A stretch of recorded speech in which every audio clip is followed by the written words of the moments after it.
Smoking some Peterson 965, my mixture, in my Beansy 316 pipe.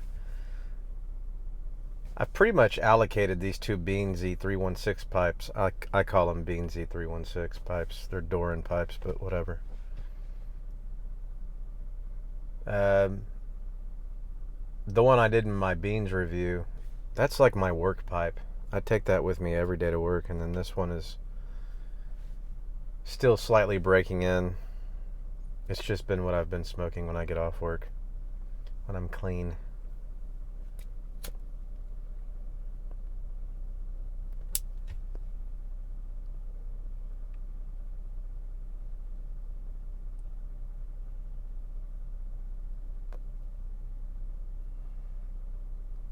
Only my second time smoking this. I can tell it's going to be one of those mini blends recently that what am I trying to say? I can't talk. It's going to be added to the list of one of the other mini blends that I've recently smoked that I just want to cellar deep.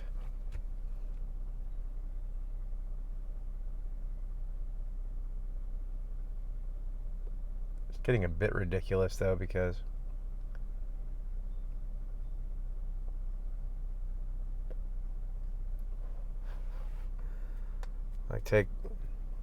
just 5 minutes ago, I pull my tobacco drawer open, and I've got like 40. I mean, I know I don't own many blends compared to many of you all out there, but I'd like to believe that I could get to a place where I would kind of zero in on my top 20 or 30, and then just kind of keep that as a main rotation and occasionally try something else. But I've got like 40 blends in my active smoke drawer, and it's a bit overwhelming when I open that thing. I'm like I've spent 10 minutes reading the labels, just going back and forth, going, I don't know, that sounds good, that sounds good, that sounds good. That it's almost like, I don't want to say too much, but it's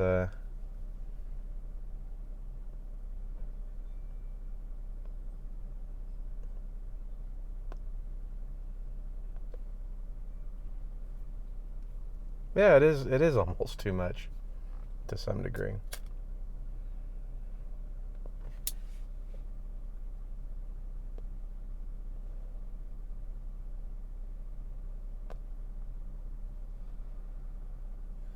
Anyways, I wanted to drop in and just check in and say hello.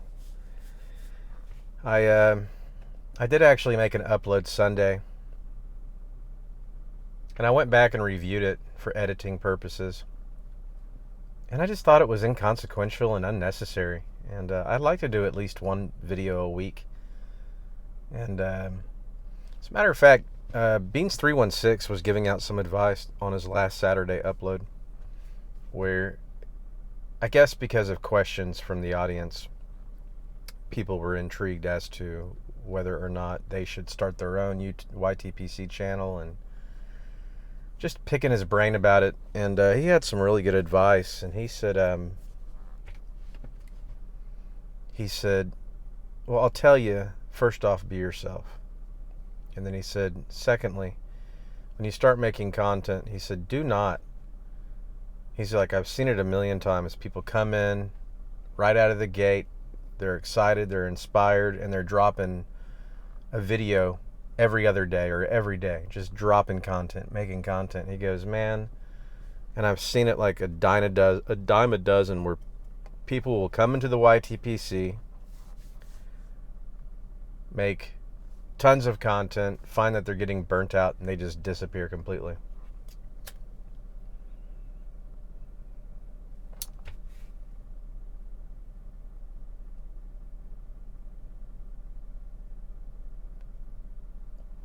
Anyways, I found that helpful.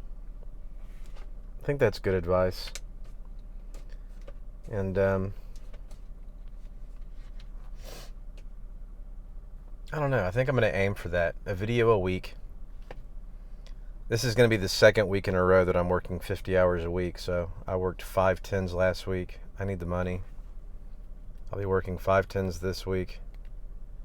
And last weekend, just between meal prepping and laundry, 2 days off used to be a celebration back when I was working 74 hours a week. But I don't know, 50's doing me in. Like I'm feeling, after taking care of all my responsibilities on my weekend off, I just kind of want to relax. I don't have any effort or energy for music or much of anything. Videos, yeah, I could do videos. I just, if I don't have an idea or have much to talk about, I just kind of don't do it. Anyways, I did want to tell Greg down at the Tunnel Take that I did see you lunt, Mr. Gregory, and that was one beautiful damn lunt, sir. As a matter of fact, I talked about that in my Sunday video that I never uploaded.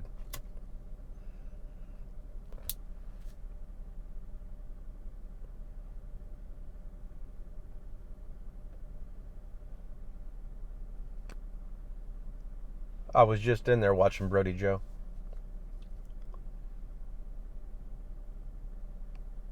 Sweet man.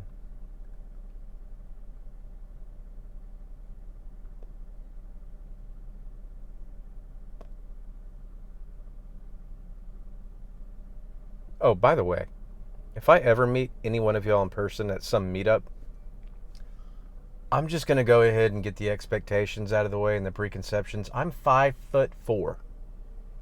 I saw, when I was researching Doran Pipes, I hopped on, I found Beans316, his Instagram, and because he was just talking about it passing in one of his videos. And I guess there was a meetup, and him and Mutton Chop Piper, and there was a whole bunch of them. But there's a picture of him standing next to Mutton Chop Piper, and he is a giant. And I'm sure Mutton Chop Piper's probably 5'8", 5'9", maybe 5'10", something like that. Beans is 6'6". And I had no clue all these years I was watching him. Like, you see him in his garage when he's sitting in his chair. Like, the top of the chair comes down to, like, his shoulder blades. Like, around in here or in here somewhere. Maybe in here. I just thought he had one of those low back chairs. I thought he was like 5'9", 5'10". And so I sign in and look at this thing. I'm like, oh my God, this guy's a giant. It's like the last person. Like, I'm not like insecure, I don't think, or too insecure over my size. But good Lord, it's like standing next to The Rock.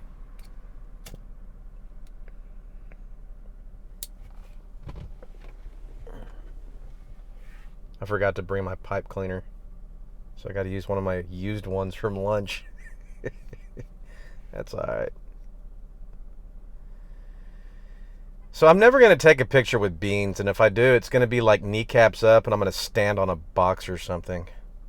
Then I'll come back here and laugh about it, since I've already admitted to y'all.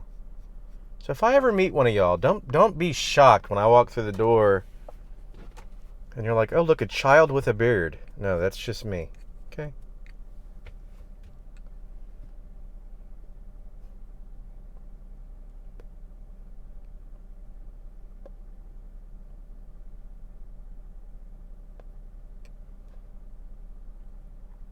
I did do something last weekend that I never thought I would do. And I've always been I'm a big proponent of precious metals, more particular, silver, to be more specific. And a lot of us are in situations where we can't afford it, and I'm blessed that I could even afford any, and I don't have a lot, but the nature of the financial market and the economy at this point, the mainstream media simply is just not reporting on the fractures in our financial market right now. And I thought it was just incumbent upon me to occasionally drop those hints, just get people thinking. I'm sure most of you were thinking about it anyways, but I do think silver is a smart way to go. When you look at how much silver is used in electronics, solar panels. You can hop on, watch Bix Ware on the Road to Ruta on YouTube. He'll if you have the time, he'll help unpack and demystify this whole banking cartel for you. At least surrounding silver and what's going on with the COMEX and just how manipulated this stuff is. It's like silver ought to be more valuable than gold. They lie about how much of it comes out of the ground. It's harder to refine.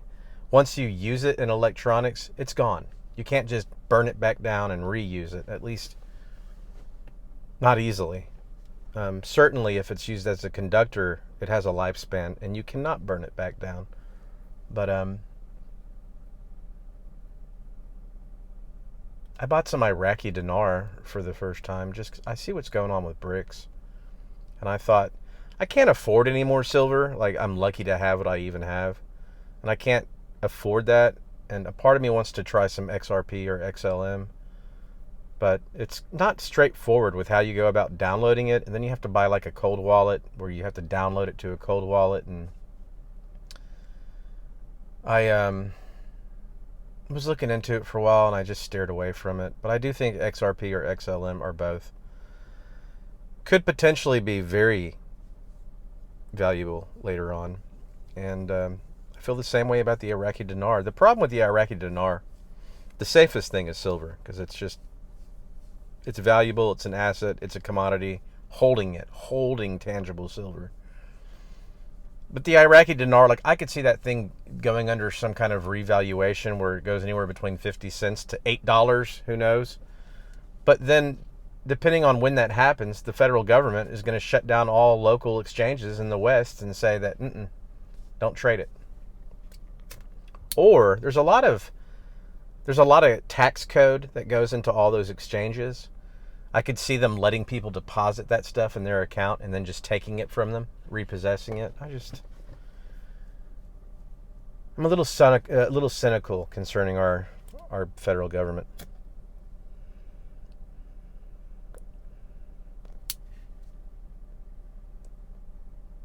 The point is that I went ahead and just bought some because you can get like 250,000 Iraqi dinar for like $320, $330. And I just got some because silver, I think, is like the spot bounces between 22 and 28. That's just what it does because it's rigged. But like I said, I know how much silver costs because I used to buy it a lot, and or a lot for me, and I just wanted to diversify, have another fail-safe, and I got some Iraqi dinar. Anyways, something to consider. Kim Clement actually did talk about the dinar revaluing,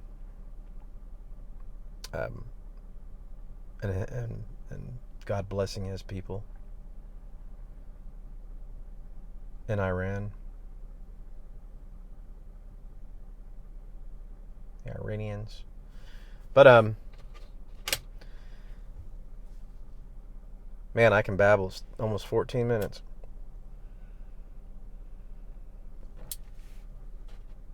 I guess that's it.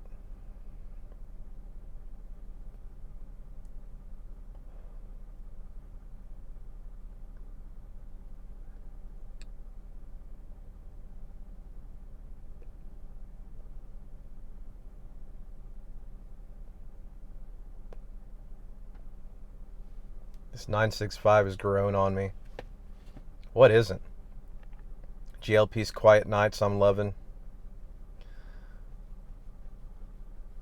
Some of the 10s I popped that I was just trying out. For instance, all the Boswells. I haven't tried the Blackjack. But the Blend 35, the Dan's Blend, and Boswell's Best, none of those I'll ever repurchase. I think Boswell's Best was probably my favorite.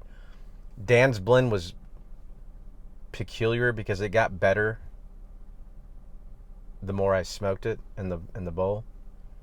The lower the bowl got. But I don't think I'll reach for either one of those again. I don't know. Sometimes it takes me a while to spend time with the blend before I have a final verdict.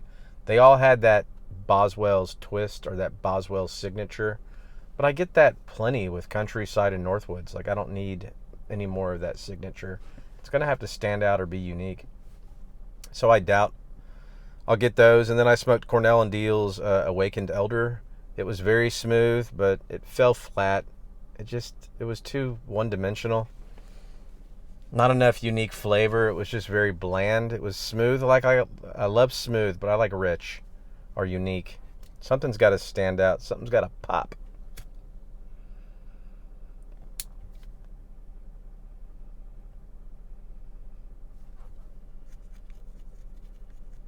Anyways,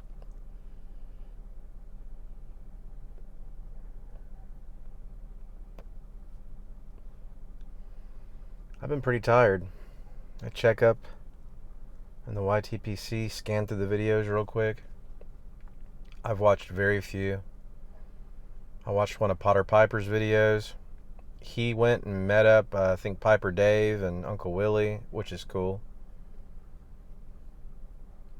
I don't know why, but Potter Piper always reminds me of, like, what could I he's like the Dr. Frasier Crane, which, by the way, Frasier was the best sitcom, in my opinion, ever made. I know a lot of people will say Seinfeld or Friends or something like that. Frasier was my favorite old school 30-minute, not TV show, like we're talking HBO and the kinds of stuff they do nowadays. But as far as like old school sitcoms go, Frasier was by far my favorite sitcom. And I mean, there's some other ones in there that I, just for the benefit of the nostalgia, the connection of a time past. Like I used to watch The Fall Guy when I was a kid, and I liked Perfect Strangers, and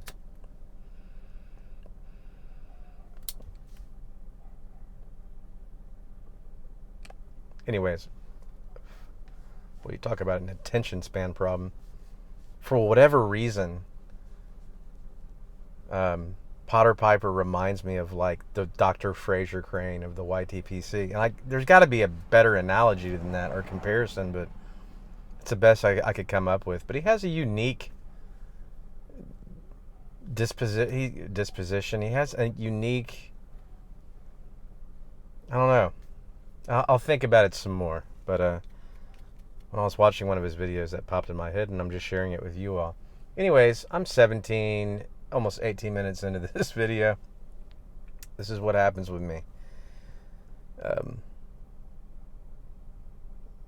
I go on a babbling fest. I'm going to finish this smoke. I'm tired. I'm going to wrap this up, and I wish you all blessings, and hopefully I'll drop a video Saturday or Sunday. Anyways, you all have a great end to your week. Enjoy your Thursday or the rest of this night. I guess I'll probably be uploading this tonight. And have a great weekend. See ya.